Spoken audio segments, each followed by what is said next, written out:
चलो भाई ध्यान से समझना, स्टार्ट कर रहे हैं। हम इक्विलिब्रियम का शिफ्ट डिफाइन कर रहे हैं, शिफ्ट इन इक्विलिब्रियम को डिफाइन कर रहे हैं। और मैंने दो शिफ्ट का डायग्राम बना दिया है, ठीक है। ये वाला डायग्राम एक शिफ्ट का है, इधर वाला डायग्राम दूसरे शिफ्ट का है, ठीक है। आपको दिख रहा है प्रॉपरली। मैंने दो अलग अलग मार्कर से इसलिए ड्रॉ भी किया है कि आपको प्रॉपर शिफ्ट दिखाई दे कि क्या हो रहा है, ठीक है। किनका दिया हुआ थ्योरी है? तो ये किनीजियन साहब की थ्योरी है। यहां भी किनीज साहब की ही थ्योरी चल रही है। और किनीजियन थ्योरी ऑफ क्लासिकल मॉडल में मैंने आपको बताया था कि भाई एग्रीगेट डिमांड को केनीज साहब ने ज्यादा इंपॉर्टेंस दिया है, ठीक है। एग्रीगेट डिमांड को ज्यादा इंपॉर्टेंस दिया है और एग्रीगेट डिमांड को इंपॉर्टेंस देते हुए वो ये कहते हैं कि aggregate demand is the main source for the discussion of economy, ठीक है, economic movements, and it is assume that the aggregate supply will in turn matches with the aggregate demand in an economy. हमने बोला ठीक है। तो उन्होंने बोला कि एक सिचुएशन है जिसको हम लोग full employment equilibrium in an economy बोलते हैं। What is this full employment equilibrium in an economy, जिसकी अभी तक हम लोगों ने दो अप्रोच से बातें की हैं, एक aggregate demand aggregate supply approach से और दूसरा सेविंग्स इन्वेस्टमेंट अप्रोच से जो हमने बात की है। उसमें हमने बोला था कि फुल एम्प्लॉयमेंट इक्विलिब्रियम लेवल एक ऐसा इक्विलिब्रियम लेवल होता है जहां पे हमारा आउटपुट इनकम और एम्प्लॉयमेंट जो होता है वो फुल होता है, वहां पे फुल एम्प्लॉयमेंट होती है। कहने का मतलब वहां इनवॉलेंट्री अनएम्प्लॉयमेंट, ठीक है। आप समझ रहे होंगे कि ये टॉपिक मैंने डिस्कस कर दिया था पहले ही। वहां इनवॉलेंट्री अनएम्प्लॉयमेंट नहीं होता है उस लेवल पे। तो अब हम लोग ये जो लेवल है हम लोगों का, ये जो लेवल है यहां इस डायग्राम में या यहां जो लेवल है इस डायग्राम में, this is full employment equilibrium. अगर मैं इसको डिफाइन करूं तो मैं इसको लिख सकता हूं, this is full employment equilibrium. ये फुल एम्प्लॉयमेंट इक्विलिब्रियम है जहां पे ये मेरा एक्चुअल प्लांट एग्रीगेट डिमांड है। और ये एक्चुअल प्लांट एग्रीगेट डिमांड जब मेरे एग्रीगेट सप्लाई कर्व को इंटरसेक्ट करता है तो जो परपेंडिकुलर डिस्टेंस एक्स एक्सिस पे आपका आता है वो इनकम लेवल आपका कहलाता है फुल एम्प्लॉयमेंट इनकम लेवल। जहां पे इकोनॉमी में हम ये कंसीडर करके चलते हैं कि there is no scope of involuntary unemployment, ठीक है। इनवॉलेंट्री अनएम्प्लॉयमेंट वहां नहीं है। फिर से एक बार इनवॉलेंट्री अनएम्प्लॉयमेंट बता देते हैं। इनवॉलेंट्री अनएम्प्लॉयमेंट का मतलब होता है कि लोग काम करना चाहते हैं लेकिन काम ना मिले, इसको इनवॉलेंट्री अनएम्प्लॉयमेंट बोलते हैं। लेकिन यहां ये चीज नहीं प्रिवेल कर रही है, मतलब इनवॉलेंट्री अनएम्प्लॉयमेंट का सिचुएशन नहीं है। नहीं होने का मतलब कि फुल एम्प्लॉयमेंट लेवल है, ठीक है। लोग इंगेज्ड हैं जॉब में, वर्क में इंगेज्ड है। केनीज साहब ने बोला, तो अब जो आगे मैं आपको बात बोलूंगा वो आपको इम्प्रैक्टिकल लगेगा, इम्प्रैक्टिकल। बिकॉज जब आप उसको मिलाओगे पीछे की थ्योरी से तो आप ना एकदम बोलोगे कि सर एकदम इम्प्रैक्टिकल बात कर रहे हैं। मैंने बोला कि there is a rise in aggregate demand, aggregate demand बढ़ रहा है। देखो मैंने पहले भी एरो डाला ही हुआ था, आप भी देख रहे हो, there is a parallel shift to the aggregate demand curve. There is a parallel shift outward, outward parallel shift है। और वाई एक्सिस पे कोई भी बच्चा समझ जाएगा कि ये ओ एन जो है वो छोटा है और ओ एन डैश बड़ा है। मतलब ये जो पैरेलल शिफ्ट हुआ है this is an increasing shift, ये एक इंक्रीजिंग शिफ्ट है। प्लीज टेल मी क्विकली, जल्दी से बताइएगा, प्लीज टेल मी क्विकली, ठीक है, कि ये एडी शिफ्ट होके एडी डैश पे गया है। तो what you can say about the components, how the AD has been shifted to AD dash, AD कैसे AD dash पर शिफ्ट कर सकता है, क्या सिचुएशन हो सकता है, what can be the situation that will help in shifting of AD to AD dash, वो क्या सिचुएशंस हो सकते हैं, ठीक है। Remaining on the assumption that, on the assumption, इस अजम्पशन को बिल्कुल याद रखिएगा कि हम लोग 2 सेक्टर मॉडल में AD is equals to C plus I पढ़ते हैं, तो AD से AD डैश शिफ्ट होने के लिए क्या, what is the component change, क्या कंपोनेंट चेंज पॉसिबल है इकोनॉमी में? थोड़ा सा लगाइए, थोड़ा सा अपना भी माइंड लगाइए कि क्या कंपोनेंट चेंज पॉसिबल है जो AD से शिफ्ट होकर हम लोग AD डैश में चले जाएंगे। बताइए ना भाई, सब तोप लोग बैठे हुए हैं, कोई बताता ही नहीं है आंसर। बताइए बिहारी बाबू बताइए। हाँ ठीक है, या तो बेटा सी कंपोनेंट चेंज हो सकता है, या तो आई कंपोनेंट चेंज हो सकता है। हाँ ठीक है, ठीक है, चलो आगे बढ़ते हैं। तो अभी हम लोग फिलहाल मान के चलते हैं कि either of these two components में से कोई एक कंपोनेंट चेंज हुआ, सी चेंज हुआ या आई चेंज हुआ, और मेरा एग्रीगेट डिमांड शिफ्ट हो गया एक नए लेवल पे, and it now intersects the aggregate supply curve at E dash point. ठीक है, तो obviously according to the corresponding change in the aggregate demand from AD to AD dash, there is a shift in the equilibrium income and output. There is a shift in the equilibrium income and output, and now the equilibrium income or output has shifted from OM to OM dash, means that due to a shift of AD to AD dash, there is an increase in the equilibrium income and output. Equilibrium income और output क्या हुआ है बेटा, आगे की तरफ बढ़ा है, शिफ्ट हुआ है। ठीक है, और जरा सा चेक कीजिएगा, ये एडी जब इंक्रीज हुआ है तो ऑब्वियस सी बात है, जब एग्रीगेट डिमांड इंक्रीज होगा तो आउटपुट भी इकोनॉमी में इंक्रीज होगा, और ये आउटपुट इकोनॉमी में इंक्रीज होता हुआ हमें बिल्कुल दिखाई दे रहा है। ठीक है, डायग्राम इसको एकदम कंफर्टेबली दिखा रहा है आपको कि your output level at the equilibrium और your income level at the equilibrium, because income and output are relatable things, तो whether I can tell you income और I can tell you output, दोनों का सेम मूवमेंट होगा। ठीक है, because output बढ़ेगी तभी इनकम बढ़ेगी बेटा, इस बात को ध्यान रखिएगा, अपने माइंड में बैकग्राउंड में इसको जरूर चलाते रहा कीजिएगा। ठीक है, एम से शिफ्ट होके एम डैश हुआ, means that there is a shift, there is an increase in equilibrium output और इक्विलिब्रियम इनकम। अब एक क्वेश्चन हम आपकी तरफ से चाहते हैं।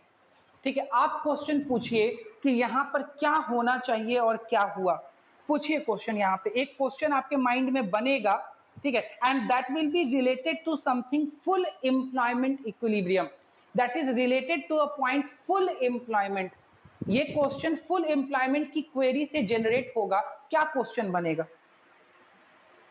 ठीक है, क्योंकि क्वेश्चन समझो तब आंसर समझ में आएगा। क्या क्वेश्चन बनेगा बताओ, क्या क्वेश्चन बनेगा माइंड में तुम्हारे? फिर मैं एक और हिंट दे रहा हूं कि आउटपुट इंक्रीज हुआ है, और दूसरा हिंट दे रहा हूं कि आप फुल एम्प्लॉयमेंट इक्विलिब्रियम पे थे।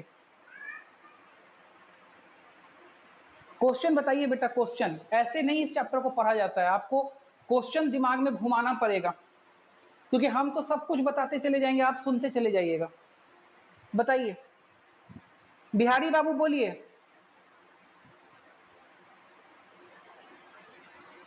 हाँ बिहारी बाबू बोलिए।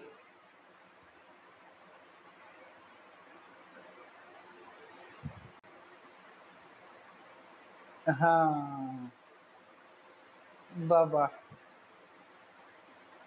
वेरी गुड, वेरी गुड मेरे भाई, हाँ वेरी गुड। ठीक है, क्वेश्चन तो आपने सही जनरेट कर दिया, अब मैं बाकी लोगों को ये क्वेश्चन समझा दूं। ठीक है, भाई साहब का कहना है कि सर आप अभी बोल रहे थे कि फुल एम्प्लॉयमेंट इक्विलिब्रियम लेवल पे कोई भी इनवॉलेंट्री अनएम्प्लॉयमेंट नहीं होता है। ठीक है, मतलब एक तरीके से मान के चले तो भैया इकोनॉमी में जितना रोजगार चाहिए उतना रोजगार ऑलरेडी जनरेटेड है। ठीक है, तो अब आप बोल रहे हैं कि इक्विलिब्रियम लेवल में शिफ्ट हुआ और आउटपुट बढ़ा, तो मुझे ये समझाइए कि बिना एम्प्लॉयमेंट बढ़ाए हुए आप आउटपुट कैसे बढ़ा लिए, पहली बात, और दूसरी बात, जब आपके पास में एम्प्लॉयमेंट बढ़ाने का स्कोप ही नहीं था, ठीक है, तो फिर आप कैसे आउटपुट को बढ़ता हुआ दिखा रहे हैं, या अगर आपके पास एम्प्लॉयमेंट बढ़ाने का स्कोप था तो अभी तक आप इस चीज को डिस्कस क्यों नहीं किए थे, क्यों आप इसको फुल एम्प्लॉयमेंट इक्विलिब्रियम लेवल बोल रहे थे। ठीक है, क्या ये क्वेश्चन सब बच्चों को समझ में आ गया? थोड़ा ट्रिकी पॉइंट है, इसीलिए हम धीरे धीरे चल रहे हैं। क्या ये क्वेश्चन सब बच्चों को समझ में आ गया? ठीक है, तो ना इस पॉइंट को समझने के लिए पहले इस वाले डायग्राम को देख लेते हैं। ये वाला आसानी से समझ में आ जाएगा, ये वाला जो इक्विलिब्रियम में शिफ्ट हुआ है। ठीक है बिहारी बाबू, इस वाले इक्विलिब्रियम का शिफ्ट बताइए, इस वाले डायग्राम में जो इक्विलिब्रियम में शिफ्ट हुआ है बताइए, क्या कि आपके सिवा और कोई बोलता नहीं है तो आप ही को बोलना पड़ेगा।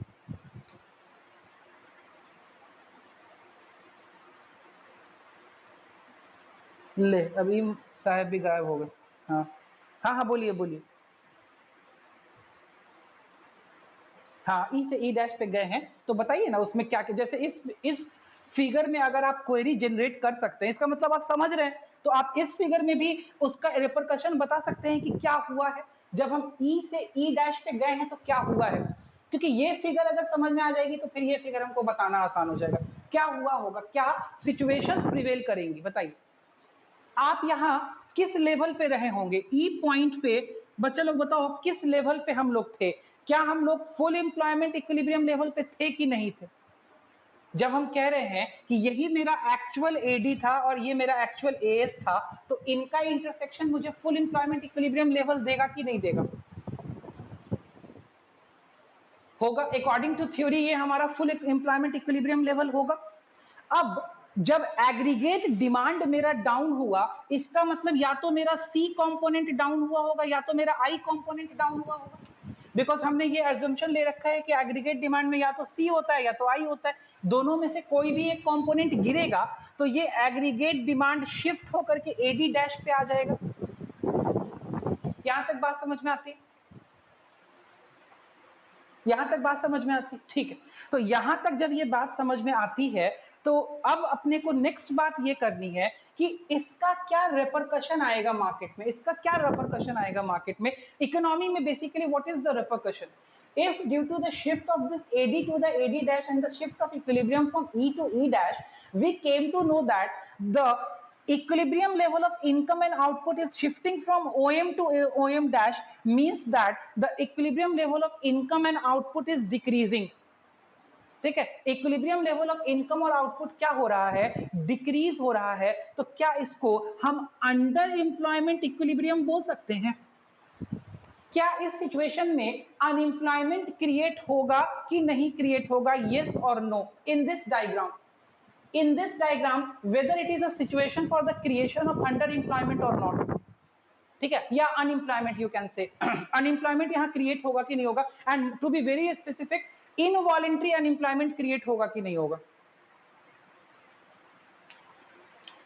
होगा क्रिएट। सबको समझ में आया कि यहां इनवॉलेंट्री अनएम्प्लॉयमेंट क्रिएट होगा? जी बिल्कुल। तो ये सिचुएशन अपना क्लियर हो गया, ये डायग्राम अपना क्लियर हो गया कि भाई अगर फुल एम्प्लॉयमेंट इक्विलिब्रियम से नीचे एडी शिफ्ट करता है तो इकोनॉमी एडजस्ट मारेगी। It is a very practical situation, economy adjust मारेगी, अपने आप को उसको एडजस्ट मारना पड़ेगा और एडजस्ट मार के वो इनकम और आउटपुट डाउन करेगी, इनकम और आउटपुट डाउन करेगी तो इनकम डाउन होगा बिकॉज आउटपुट डाउन होगा, और आउटपुट डाउन होगा इसी वजह से एम्प्लॉयमेंट डाउन होगा। तो भाई ये सिचुएशन अपने को समझ में आता है, it is well and good, हो गया इसका एक्सप्लेनेशन। आइए इस सिचुएशन को समझना थोड़ा ट्रिकी है, इस सिचुएशन को समझते हैं, इसलिए पहले मैंने उधर आधा का काम खत्म कर दिया कि आधा आपके दिमाग में इन हो जाए, ठीक है। And that's why this type of equilibrium is called under employment equilibrium, ठीक है। ऐसे सिचुएशन को अंडर एम्प्लॉयमेंट का इक्विलिब्रियम बोलते हैं। बोलते हैं कि एडीएएस तो मिल रहा है, एडीएएस इंटरसेक्ट कर रहा है, लेकिन यहां पे इकोनॉमी में टोटल एम्प्लॉयमेंट अचीव नहीं होगा, ठीक है। Some of the human resources will not be utilised and they will remain untapped, that's why there is a presence of involuntary unemployment, ठीक है। यहां पे इनवॉलंटरी अनएम्प्लॉयमेंट होगा। चले भाई अब इस वाले सिचुएशन की बात करते हैं कि यहां क्या होगा। यहां क्या होगा, क्योंकि क्वेश्चन हमारे पास आ चुका है कि sir how you will increase the employment if already it is eight the full employment. आप कैसे एम्प्लॉयमेंट बढ़ाएंगे जब ऑलरेडी क्या है, full employment equilibrium level economy में है। तो आइए अब इस पे हम लोग थोड़ी सी बात करते हैं, बिकॉज ये बहुत इंपॉर्टेंट कंसेप्ट है, इस पे बात करना जरूरी है, तभी मैंने इस पॉइंट को उठाया है, वरना इस पॉइंट को हम लोग छोड़ के भी चल सकते थे आगे। देखते हैं, बोलता है कि भाई ऐसे सिचुएशन में जब आपका फुल एम्प्लॉयमेंट इक्विलिब्रियम नहीं है, आपका ओवर फुल एम्प्लॉयमेंट इक्विलिब्रियम है, इस लेवल को हम लोग बोलते हैं over full employment equilibrium. Over full employment equilibrium, ठीक है। ये ओवर फुल एम्प्लॉयमेंट इक्विलिब्रियम क्या जेनरेट करेगा वो हम लोग देखते हैं।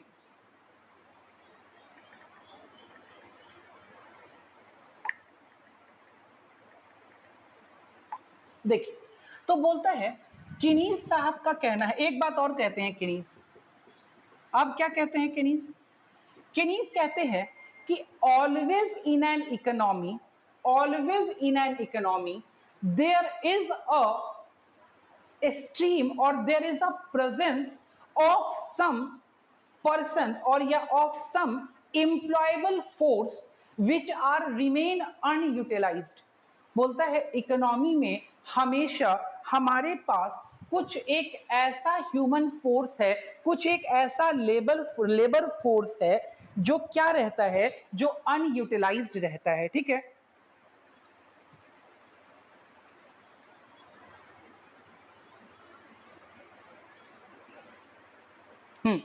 ठीक है, और आगे बात करते हैं, फिर बोलता है कि वो अनयूटिलाइज्ड लेबर फोर्स जो है ना, वो आपको कोई काम नहीं करके देगा, कोई काम नहीं, ठीक है।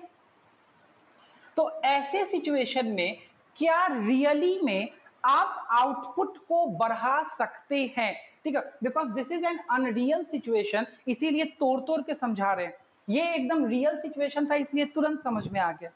बोलता है कि क्या इस सिचुएशन में प्रैक्टिकली इकोनॉमी अपने आउटपुट को अपने डिमांड के हिसाब से, एग्रीगेट डिमांड के हिसाब से एडजस्ट कर सकती है क्या?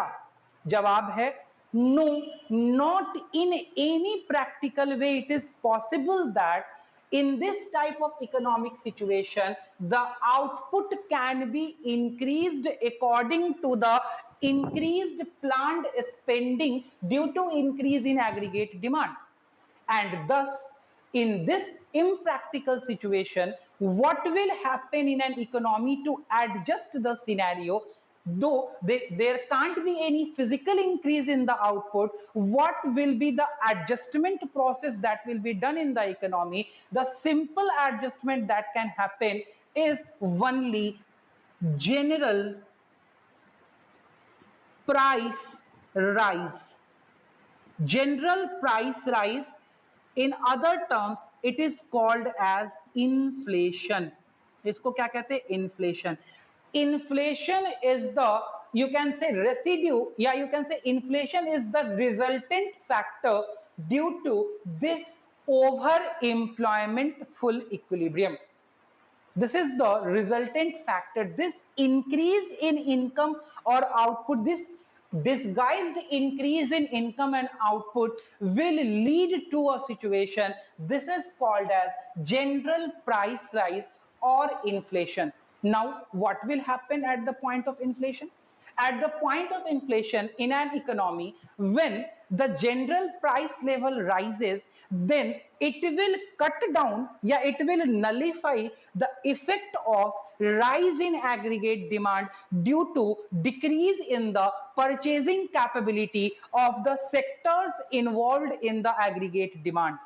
And again this full employment equilibrium will shift to the, this over employment equilibrium, sorry, this over employment equilibrium will shift to the full employment equilibrium level।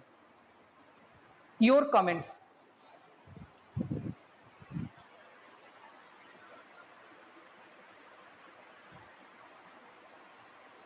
नहीं, इन्फ्लेशन के वजह से एग्रीगेट डिमांड बढ़ा नहीं बेटा, इन्फ्लेशन के वजह से बढ़ा हुआ एग्रीगेट डिमांड घटा।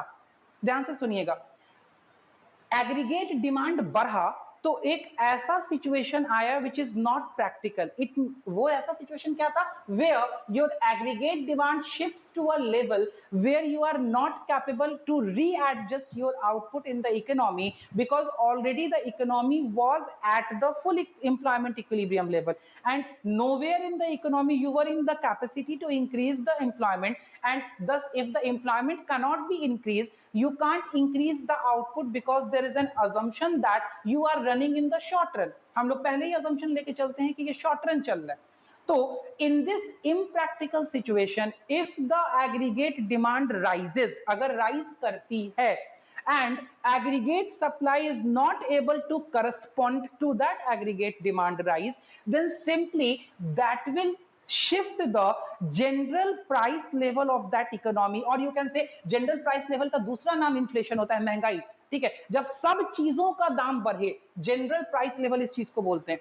When general price level rises in an economy and due to that rise or you can say due to the presence of inflation, the purchasing capability of the different sectors constituting the aggregate demand falls, and when the purchasing power falls then again this shift will shift back to the full employment equilibrium level and the economy will operate there। so economy never operates at over full employment equilibrium, it is not a practical situation।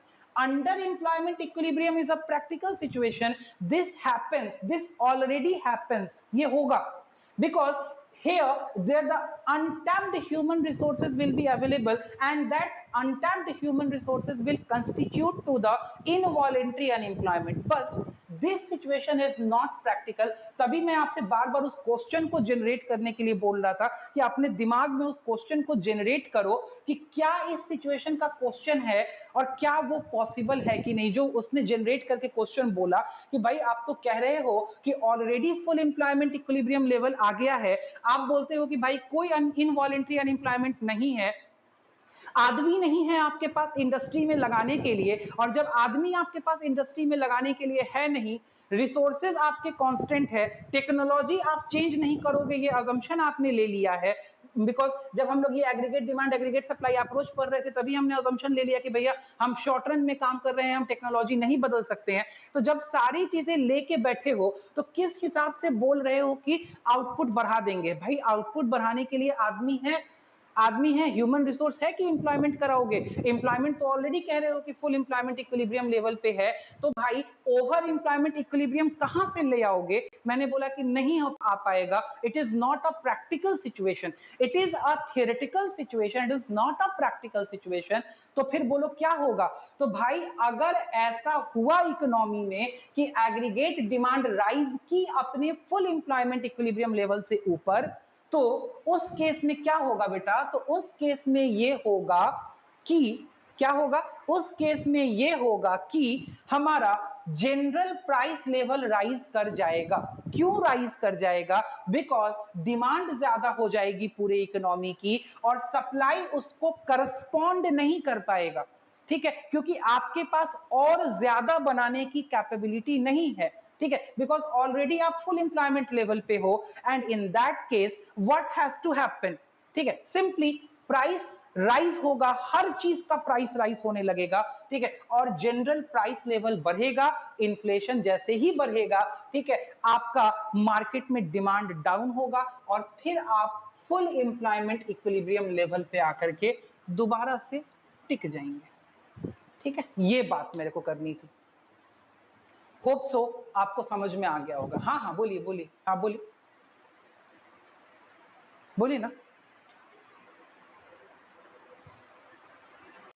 अगर income साथ साथ rise कर जाएगा बेटा तो फिर आप अच्छी बात कर रहे हैं। सबसे पहले तो इसको अपने दिमाग में एक वर्ड और ले आइए कि अगर आप इनकम राइज की मेरे साथ में चर्चा कर रहे हैं तो हम लोग फिर शॉर्ट रन में बात नहीं कर रहे हैं, हम लोग फिर किस रन में बात करने लगेंगे, बोलो भाई। हाँ, लेकिन हम फिर किस रन में बात करने लगे, आओ ना बात कर लेते हैं, लॉन्ग रन में भी बात कर लेते हैं, कोई दिक्कत नहीं, ठीक है, लॉन्ग रन में आ जाएंगे। तो जब लॉन्ग रन में आ जाएंगे, जब अजम्पशन ही ब्रेक कर देंगे, ठीक है, तो फिर थ्योरी तो अपने आप ही ब्रेक हो जाएगी बेटा। लॉन्ग रन में तो ऐसा होता ही है ना, लॉन्ग रन में क्या जनरल प्राइस लेवल या इन्फ्लेशन हमेशा मेंटेन थोड़ी रहता है, ठीक है। लॉन्ग रन में तो अगर बात करोगे तो अपने ही देश की बात कर लो ना, 1950 में जो एम्प्लॉयमेंट और इनकम लेवल था, क्या 2020 में वही एम्प्लॉयमेंट और इनकम लेवल है कि चेंज हुआ है? अब कोई कुछ बोलेगा ही नहीं, चेंज हुआ है ना भाई इनकम लेवल। हाँ, तब फिर आप लॉन्ग रन में बेटा हम बात ही नहीं करें, क्योंकि लॉन्ग रन में बात करेंगे तो सारी थ्योरी जीरो हो जाएगी। लॉन्ग रन में अगर बात करेंगे ना तो फिर तो हम इसमें किसी थ्योरी पे आपसे बात ही नहीं कर पाएंगे भाई। तो there is a structural change, there is a transactional change, there is an economic change, there is a versatile variety change, you can say projection change, legal matters का चेंज, बहुत सारे चेंज, ठीक है, technology change, advancement, lifestyle, infrastructure, पता नहीं ब्ला ब्ला कितने changes, ठीक है। तो उतने चेंजेस को अगर एकोमोडेट कर लें तो फिर तो ये स्टडी ऑब्वियस सी बात है बेमानी हो जाएगी, बेमानी हो जाएगी ना बातें, ठीक है, तभी तो एजम्पशन लेता है ना, ठीक है। एक साइंस का एक सब्जेक्ट है केमिस्ट्री, और कॉमर्स का एक सब्जेक्ट है या आर्ट्स का एक सब्जेक्ट है इकोनॉमिक्स, ठीक है। यहां जितनी थ्योरीज नहीं है उससे ज्यादा अजम्पशंस हैं, ठीक है। केमिस्ट्री में जितनी थ्योरी नहीं है उससे ज्यादा एक्सेप्शन है, और भाई साहब इकोनॉमिक्स में जितनी थ्योरी नहीं है उससे ज्यादा अजम्पशन है, ठीक है। क्योंकि आपको पता है कि भाई जो इकोनॉमिक्स, जो इकोनॉमी के ऊपर लगाया जाता है, इकोनॉमी वर्सेटाइल है, ठीक है, वर्सेटाइल है, टाइम के साथ चेंज करती है। तो भैया कोई थ्योरी देना पड़ेगा तो सबसे पहले समय को थमा देना पड़ेगा, समय तुम रुक जाओ, ठीक है, तभी हम कोई बात कर पाएंगे, वरना हम बात नहीं कर पाएंगे, ठीक है, फिर हमारी ट्रेन छूट जाएगी, समझ रहे हैं। तो इसीलिए वो डीडीएलजी वाला होगा नहीं कि ट्रेन चल रही है तो हाथ पकड़ लिया। हाँ बोलिए, हेलो।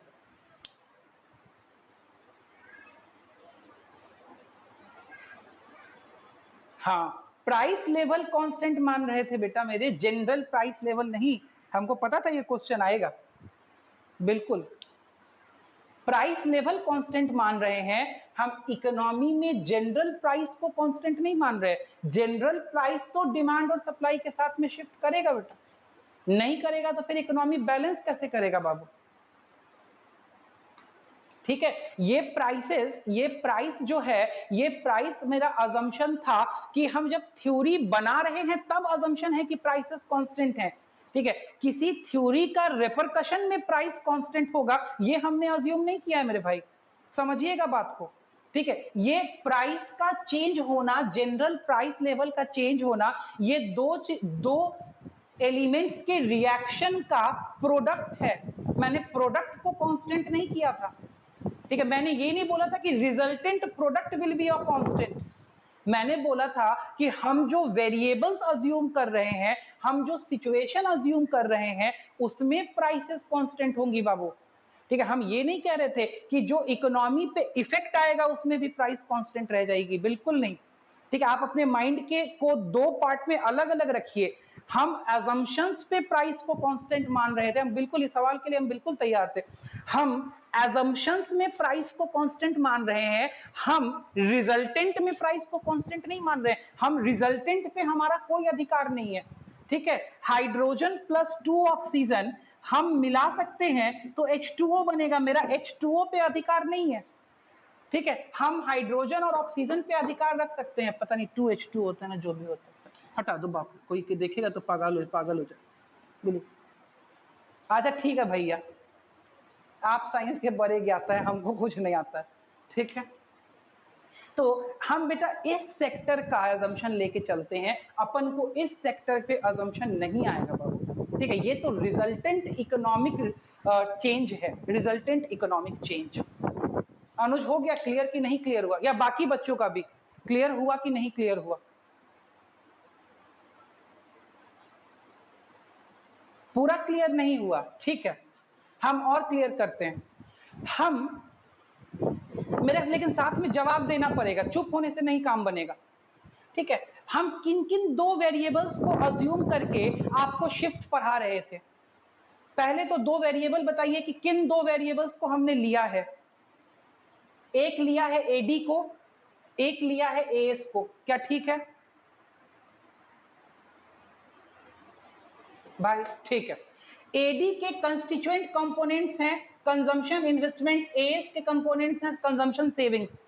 ठीक है बेटा, यहां पे इन चीजों को निकालने के टाइम हमने प्राइसेस को कांस्टेंट माना है, because these are the factors what we are providing in the thesis, we are providing in the theory. The resultant is not what we are providing in the theory, rather than what is the economic adjustment being made in the economy itself. And we don't have any you can say any हमारे पास में कोई ऐसा ये नहीं है कि हम उसके ऊपर, we don't have any control over the resultant whatever will be coming in the economy. We don't have the control. ठीक है, तो वहां हम प्राइसेस को कांस्टेंट नहीं कर पाएंगे मेरे भाई ना. That is the economic repercussion which is happening on the case when there is an over employment equilibrium. तो how come we can make that thing constant? वो हमारे बस का ही नहीं है. That is the economic change which is being reflected at this situation in an economy. एक economy में इस ओवर एम्प्लॉयमेंट इक्विलिब्रियम की सिचुएशन पे जो रिजल्टेंट प्रोडक्ट आएगा, जो रिजल्टेंट इकोनॉमिक चेंज आएगा, उस पे प्राइस लेवल हम कैसे कांस्टेंट कर दें? ठीक है, वो तो चेंज हमें बता रहा है ना कि प्राइसेस इसी वजह से बढ़ रहे हैं. अब क्लियर हुआ या और कुछ और एग्जांपल दें? ठीक है ना. हाँ, तो वो रिजल्टेंट है इकोनॉमिक्स में. अच्छा छोड़ो, अगर ये नहीं डिस्कस हो रहा है ना, तो मार्केट याद करो. मार्केट, मार्केट में इक्विलिब्रियम वाला चैप्टर याद है, झंडू बाम, जहां डिमांड सप्लाई इंटरेक्ट करता था. वहां भी तुम लोग मेरे से यही बात पूछ रहे थे. इवन मेरे से किसी बच्चे ने पूछा था, ठीक है, मैंने क्लास के बाहर उसको यही चीज समझाई थी. मैंने क्लास के बाहर यही चीज समझाई थी कि भैया आप कांस्टेंट नहीं कर सकते हो रिजल्टेंट फैक्टर को. ठीक है, अगर डिमांड के शिफ्ट से प्राइस शिफ्ट हो रहा है तो that is the resultant change that will happen. वो हैपन करेगा. और यही तो इकोनॉमिक एडजस्टमेंट है which we are thinking and which we are learning about, जो हमें पढ़ना है. ठीक है, बहुत डिस्कशन कर दिया बेटा. इतना डिस्कशन है ही नहीं आपके सिलेबस में. सिलेबस में क्या मतलब, इतना डिस्कशन का जरूरत ही नहीं है. जितना कर दिया काफी है. अब रिस्ट्रिक्ट कर रहे हैं, रोक रहे हैं. यहां तक समझ आई बात? यहां तक बात समझ आई? हाँ बोलिए बेटा.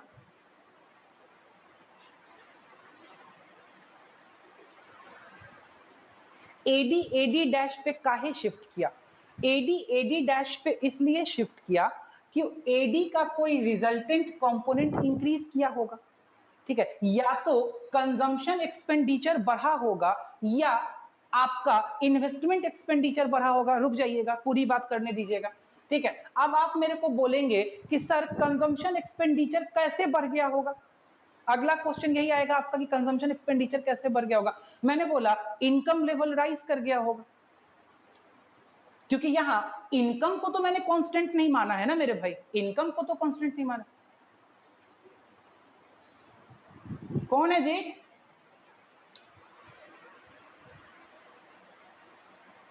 कौन अपना यूट्यूब चैनल फ्री फायर का बना रहा है?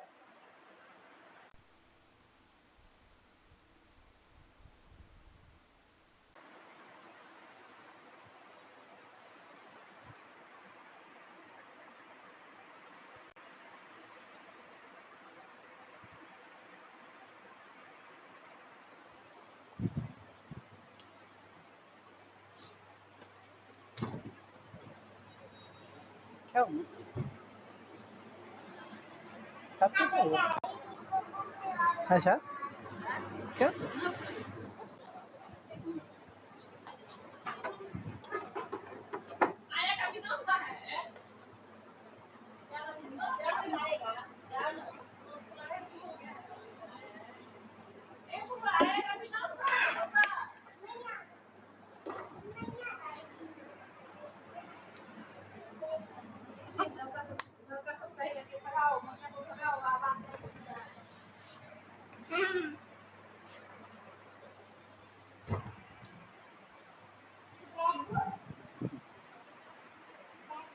चलिए सब लोग आगे.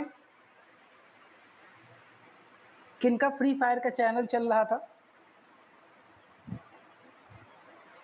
खैर आगे बात को ले चलते हैं। हाँ, कौन क्या बात कर रहा था?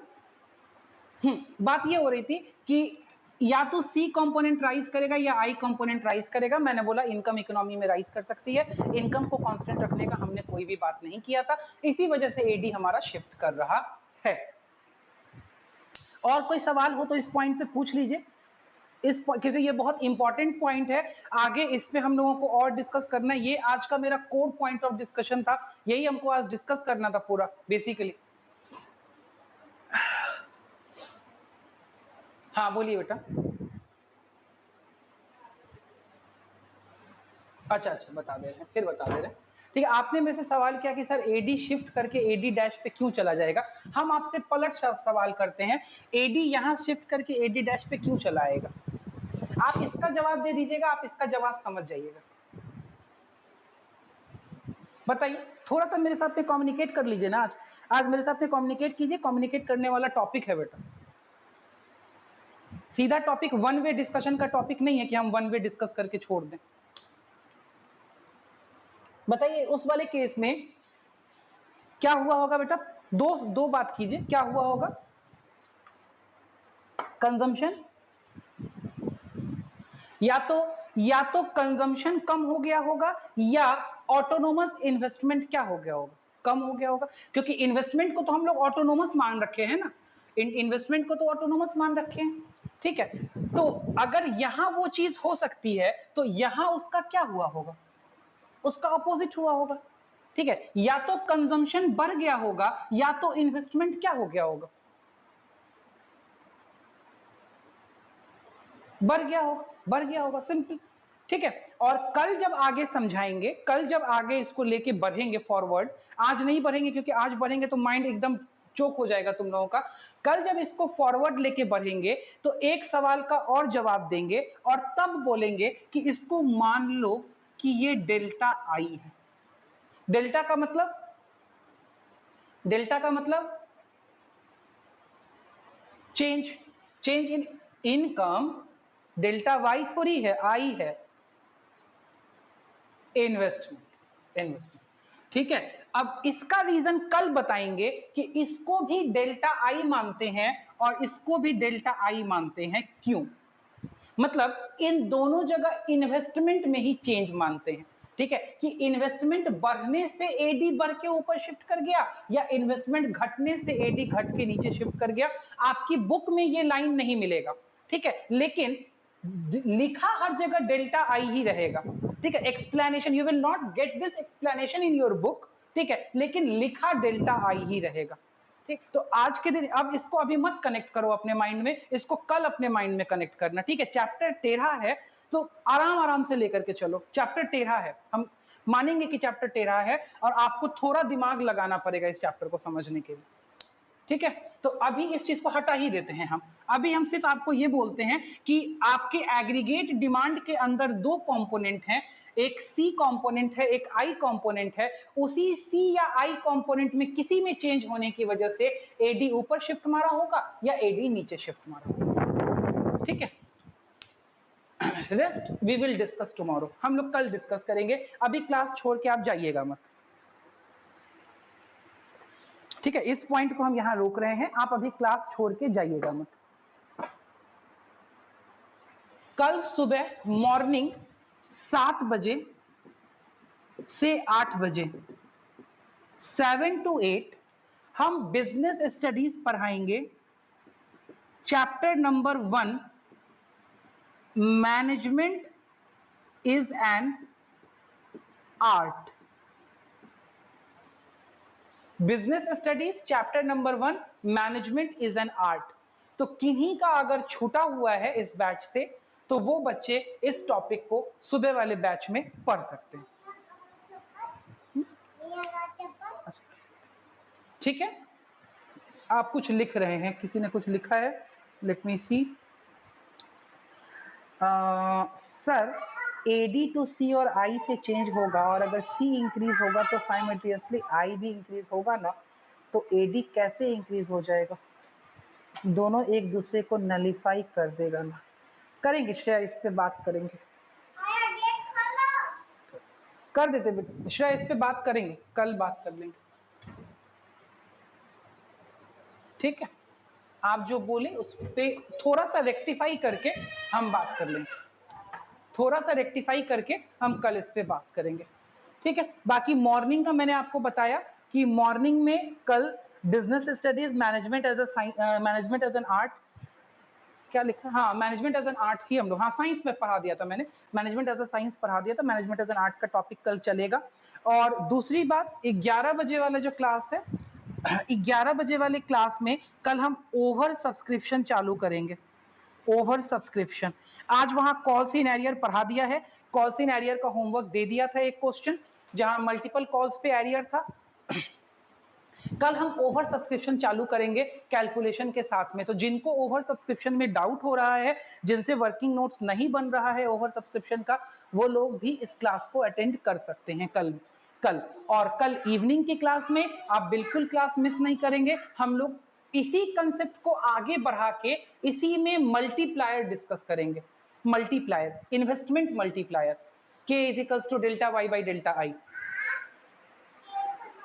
ठीक है। वो हम लोग कल मल्टीप्लायर डिस्कस करेंगे। दो टॉपिक अब इसमें बचता है, एक मल्टीप्लायर डिस्कस करेंगे तो ये वाला चैप्टर खत्म हो जाएगा, उसके न्यूमेरिकल्स, और अगले चैप्टर में कि डेफिसिएंट डिमांड और एक्सेस डिमांड जब हमारी इकोनॉमी में होगा तो उसको हम कैसे ठीक करेंगे, तो ये डिस्कस करके हम लोगों का इनकम एम्प्लॉयमेंट का यूनिट खत्म हो जाएगा। 3 to 4 classes more in income employment, ठीक है, आपका चैप्टर एंड हो जाएगा। प्लस योर क्वेरीज, जो आपकी क्वेरीज रहेंगे जब आप क्वेश्चंस बनाएंगे तो उसमें जो क्वेरीज आपकी आएंगी वो क्वेरीज, ठीक है। तो ये अपना प्लान है, कल मॉर्निंग जरूर देख लीजिएगा, किसी का अगर बीएसटी में बचा हुआ है ये वाला पोर्शन तो प्लीज अटेंड। ओवर सब्सक्रिप्शन अगर किसी को समझ नहीं आया तो 11 बजे प्लीज अटेंड, ठीक है। और फिर शाम को तो आपको अटेंड करना ही करना है जो ये वाला। इन मीनवाइल आप अपने कंपनी के क्वेश्चंस बनाते रहिए, और छोटे मोटे अगर आपको डाउट है, आप फंस रहे हैं बीच में, कहीं शेयर का प्राइस नहीं समझ में आ रहा, कहीं आपको बैलेंस अमाउंट नहीं निकल रहा, कहीं एडजस्टमेंट नहीं हो रहा, तो यू कैन आस्क, ठीक है। आप मेरे को मैसेज कीजिए, पूछिए, ताकि आपका क्वेश्चंस चलता रहे, ठीक है, रुके नहीं, कंपनी का क्वेश्चंस रुके नहीं बनना, ठीक है। और बाकी नॉर्मली सब चीज चल ही रहा है जैसा भी है, घबराएंगे आप बिल्कुल नहीं, क्योंकि अकाउंट्स में भी आपका one of the toughest chapter toughest कहने का मतलब कि one of the logical chapter चल रहा है, और इकोनॉमिक्स में भी आपका one of the logical chapter चल रहा है, ठीक है। तो आप भी पूरा माइंड एकदम ओपन करके पढ़िए, और मैं भी पूरा एकदम अच्छे तरीके से एक्सप्लेन करके बता रहा हूं, ठीक है। आप माइंड ओपन रखिए, प्लस आप कंटिन्यू रहिए, दैट इज वेरी इंपॉर्टेंट। आप कंटिन्यू नहीं रहेंगे तो दिक्कत, ठीक है। कंटिन्यू रहना आपका जरूरी है,